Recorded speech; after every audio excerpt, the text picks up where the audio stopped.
Pero siyempre, lagi tayong positibo. Yun naman ang kapangyarihan ng pagiging positive. Kailangan itong dadating na hearing sa September 23. Magdasal tayo, unang-una.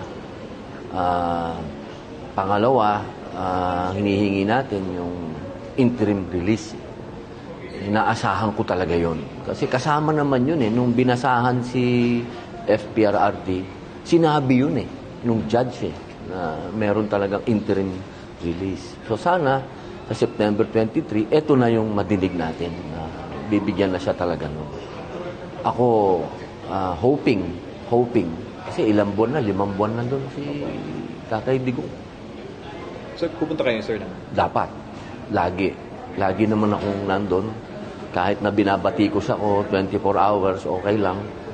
Ako naman, talagang naniniwala ako na si Digong, Tatay Digong, ang isa sa masasabi kong pinakamagaling na Pangulo ng Pilipinas.